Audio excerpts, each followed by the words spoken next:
Bismillahirrahmanirrahim.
Para ulama menjelaskan ya, pengertian riya, Bapak Ibu saudara-saudari yang dimuliakan oleh Allah Subhanahu wa taala.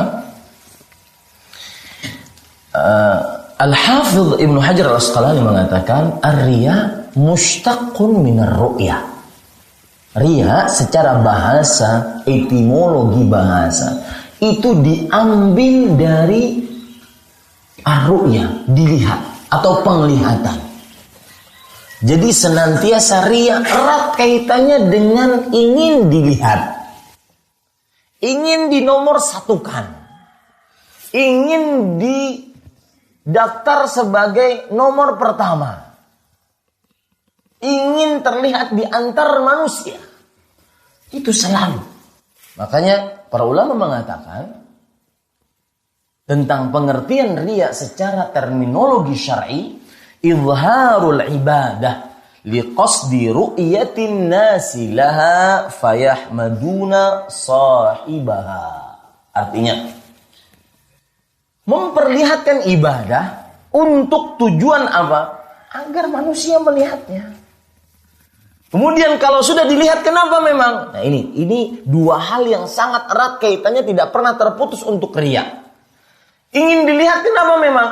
Karena agar orang-orang yang melihat tadi memujinya.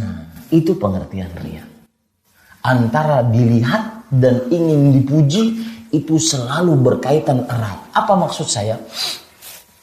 Orang yang ingin dipuji pasti ingin dilihat. Orang yang ingin dilihat pasti ingin dipuji. Selalu erat kaitannya itu.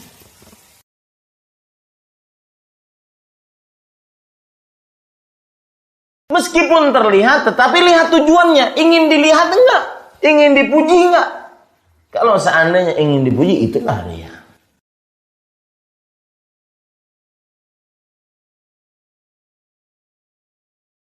Karena riya ditakuti oleh Rasulullah Sallallahu Alaihi wa ala alihi Wasallam.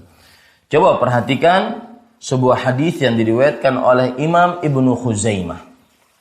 Dari Mahmud ibnu Labid radhiyallahu anhu, beliau bercerita, kharaja alaina Rasulullah sallallahu alaihi wasallam faqala. Rasul sallallahu alaihi wasallam pernah keluar menemui para sahabatnya, lalu beliau bersabda, ya ayyuhan nas, wahai manusia, iyyakum wa syirkus sarair. Wahai manusia, jauhi kalian dari syirik-syirik rahasia.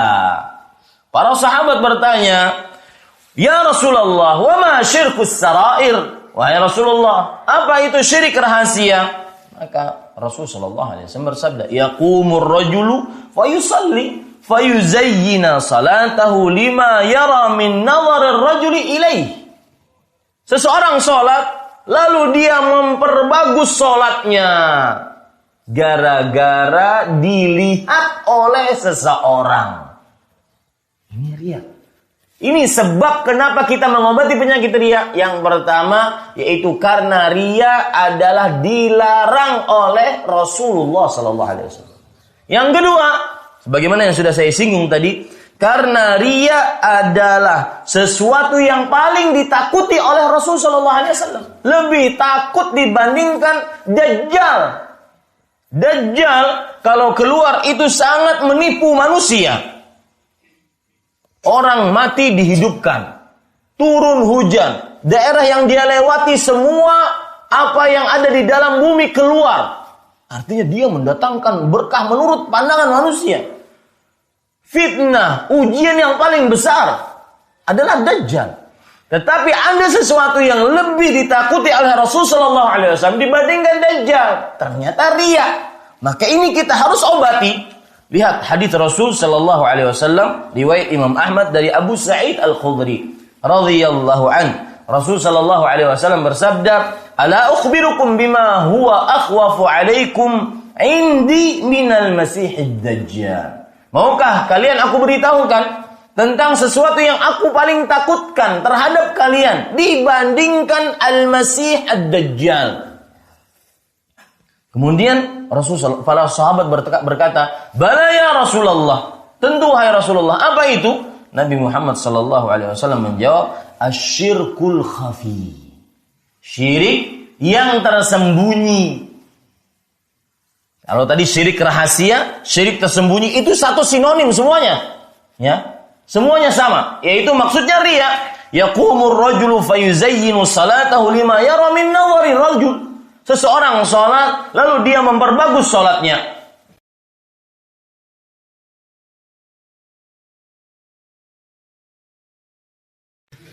Orang riya itu sengsara. Kenapa? Karena menunggu pujian. Ketika ada orang bersedekah misalkan. Kemudian kata yang disedekahi, mungkin yang disedekahi ini lupa, saking senangnya dia lupa untuk berterima kasih. Wah, alhamdulillah. Tapi dia lupa untuk berterima kasih. Langsung kata yang bersedekah, enggak terima kasih. Oh iya, salah saya. Lupa saya. Terima kasih ya, Pak. Habis terima kasih, cuma gitu aja. Lu maunya apa? Ya, orang riya itu sengsara. Makanya Rasulullah SAW mengatakan asyirkul khafi. Syirik yang tersembunyi, syirik yang rahasia.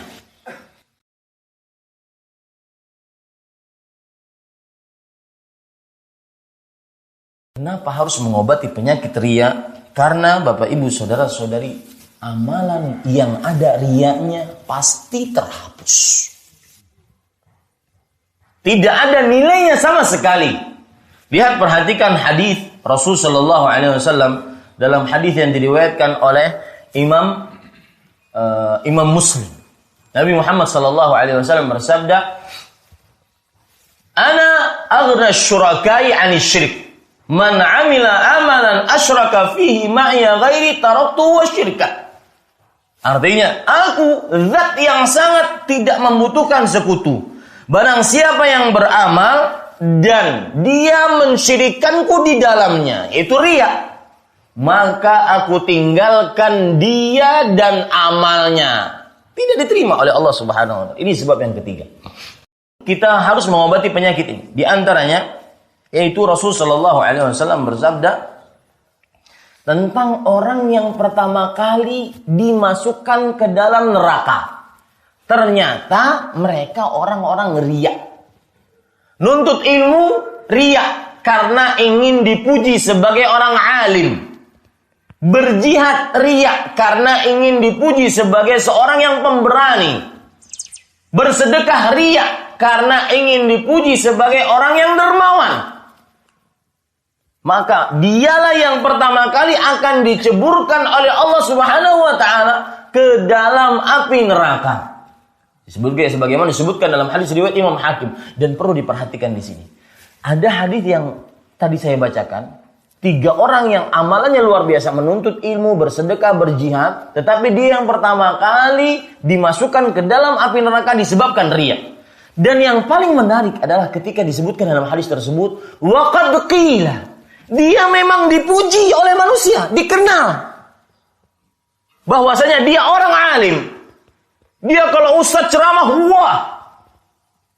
Ya, dia orang alim yang hafal sekian hadis, hafal Al-Quran. Dia orang yang bersedekah, ahli sedekah, paling dermawan, dipuji memang. Ada catatannya bahwasanya dipuji di tengah manusia. Dia seorang yang memberani. ini memberikan pelajaran kepada kita apa, Pak? Bahwa jangan pernah tertipu dengan pujian manusia. Waktu di lawatan Masjid Aisyah, saya sebutkan waktu itu bahwa jangan pernah tertipu dengan pujian manusia. Manusia cuma melihat zahirnya saja. Bapak, ibu tidak tahu kan apa yang saya lakukan tadi malam, enggak tahu. Manusia cuma bisa melihat zahirnya saja. Makanya Bapak Ibu jangan tertipu dengan pujian manusia. Kita harus tahu diri, dosa yang kita kerjakan di sisi Allah itu tetap dosa walaupun 1000 orang memuji kita. Ya, walau semua orang memuji kita, itu tetap dosa di sisi Allah. Ini pelajaran menarik dari hadis tentang riya. Ini yang menyebabkan kita harus mengobati riya. 3 amalan paling utama dalam Islam: menuntut ilmu, berjihad, bersedekah. Gara-gara riya dimasukkan pertama kali sebelum orang-orang yang bermaksiat. Ini sebab kenapa kita harus mengobati penyakit riya. Yang kelima, kenapa orang yang riya harus diobati? Penyakit riya ini harus diobati karena dia adalah sifat orang munafik al-khullas. Sebagaimana yang disebutkan oleh Allah Subhanahu wa taala di dalam Al-Qur'an, innal munafiqina yukhadi'una Allah wa huwa khadi'uhum wa idza qamu ila salati qamu kusala yura'una an-nas wa la yadhkuruna Allah illa qalila.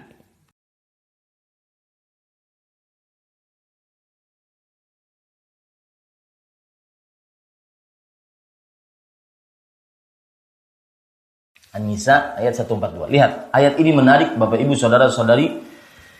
Sesungguhnya orang munafik mereka menipu Allah dan Allah membalas tipuan mereka. Pelajaran pertama dari ayat ini pada ayat ini. Semua yang amalan yang menghancurkan agama Allah pasti Allah akan balas. Dan ini pelipur lara bagi kita terutama di zaman sekarang. Kemudian, wa idza qamu ila shalah qamu kusala. Pelajaran kedua. Sifat karakteristik dari orang munafik, mudah-mudahan kita jauh darinya, malas sholat. Tanda orang riya, malas sholat. Ini pelajaran ketiga. Tanda orang riya, malas sholat. Sebagaimana orang munafik, malas. Terutama sholat subuh, sholat isya. Afqalus salawati alal munafiqin salatul fajri wa salatul atamah. Artinya, hadis riwayat Bukhari, salat yang paling berat atas orang munafik adalah salat subuh dan salat isya. Kenapa berat untuk salat subuh dan salat isya? Enggak dilihat orang. Riya. Begitulah orang-orang munafik. Makanya Rasulullah sallallahu alaihi wasallam bersabda, afdalus salati afdalu as-salatul mar'i fi baitihi illa al-maktubah. Hadis riwayat Bukhari. Seutama-utama salat seseorang di rumah kecuali salat wajib. Pelajaran selanjutnya dari ayat ini, wala yadhkuruna Allah illa qalil. Ini penting. Dan orang riya tidak menyebut nama Allah di dalam salatnya kecuali sedikit. Pelajarannya apa? Yaitu orang riya pasti amalnya tidak maksimal. Tidak memperhatikan kualitas.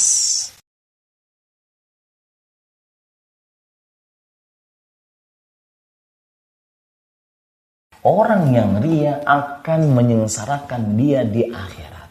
Bagaimana? Dalam hadis riwayat Imam Ahmad, Rasulullah SAW berkata, Allah berfirman, idhabu ilal ladzi kuntum tura'una fi. Ketika seluruh manusia diberikan pahala sesuai dengan amal ibadahnya karena mereka beramal karena Allah, maka orang-orang yang riya Allah berfirman kepada mereka, silakan kalian pergi kepada orang yang kalian riyai.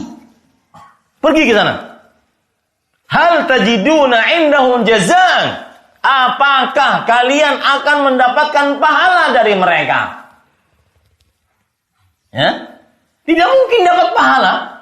Dan ini Bapak Ibu saudara-saudari yang dimuliakan oleh Allah, hadis ini yang menyebabkan kita akhirnya bisa mengobati penyakit riya.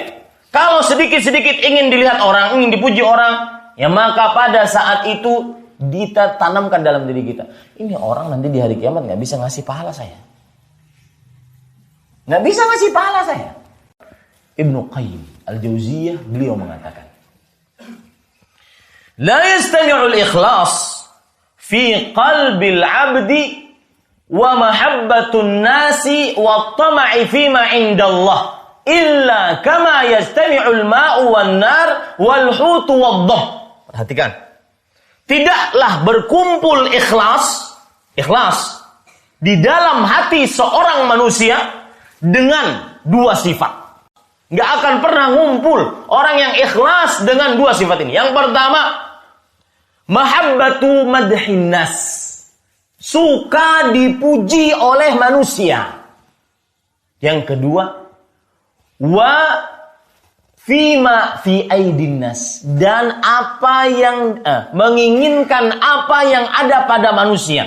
Entah itu hadiah, entah itu penghargaan, entah itu sanjungan. Jadi yang pertama adalah pujian. Yang kedua penghargaan, hadiah, uang, materi, kedudukan dan semisalnya. Ini tidak akan pernah terkumpul dalam hati seorang manusia. Sebagaimana tidak akan pernah terkumpul air dengan api, kata beliau. Dan sebagaimana tidak akan pernah terkumpul hewan dhab, biawak Arab, dengan ikan. Pasti dimakan oleh dhab tersebut. Maka kemudian kalau sudah kita tahu penyakit ikhlas, ingin dipuji, ingin dapat penghargaan, ingin dapat hadiah, ingin dapat kedudukan, ingin dapat apa yang ada pada tangan manusia, entah uang, harta, apapun, maka kita bisa mengobatinya satu-satu. Kata Imam Ibnu Qayyim rahimahullahu taala, beliau mengatakan, amma mahabbatu madhin nas, adapun kecintaan terhadap pujian manusia, fayashulu 'alaika ilmuka yaqinan, maka mudah bagimu untuk mengobatinya dengan cara bagaimana? Bahwa ketahuilah, semua pujian manusia yang sampai kepadamu semuanya masih relatif. Ada sebagian orang misalkan dalam kajian ini, ada sebagian orang mengatakan, kajiannya bagus. Ada sebagian orang mengatakan enggak. Seorang direktur di kantornya ada yang mengatakan, dia direktur paling utama, paling bagus. Ada sebagian orang mengatakan, enggak, dia zalim. Pujian manusia apa?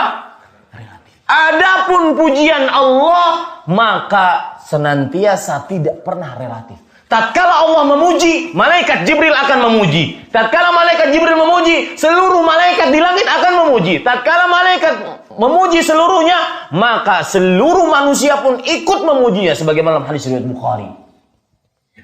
Allah berfirman kepada malaikat Jibril, "Ya Jibril, inni uhibbu fulanan fa ahibbah." Wahai Jibril, aku suka, aku puji si fulan ini, maka puji engkau. Fa yuhibbu Jibril, maka Jibril pun memujinya, mencintainya.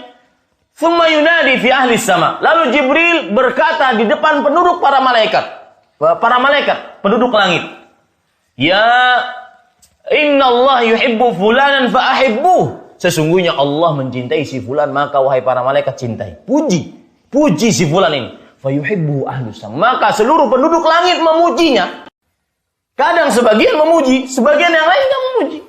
Sebaik apapun orang tersebut. Makanya Rasul sallallahu alaihi wasallam bersabda, "Inna madhi zainun wa inna dhammi syainun." Sesungguhnya pujianku, kata Allah, itu pasti baik. Sedangkan celaanku pasti buruk. Maka untuk agar tidak riya, obatnya bagaimana? Berharap pujian hanya dari Allah. Kata Imam Ibnu Qayyim rahimahullah, "Amma tama'u fima fi aidin nas." Adapun rasa tamak dari apa yang ada di tangan manusia, beramal karena ingin dapat hadiah, karena ingin dapat uang, karena ingin dapat ini, karena ingin dapat harta, karena ingin dapat kedudukan, maka fayasulu 'alaika ilmuka yaqin annama yamlikuhu nas khazainuhu biyadillah. Yang ada pada tangan manusia tidak akan pernah sampai kepada kita kecuali dengan izin Allah. Kuncinya ada pada Allah. Maka mintalah kepada siapa? Allah. Itu dengan seperti itu kita akan bisa mengobati penyakit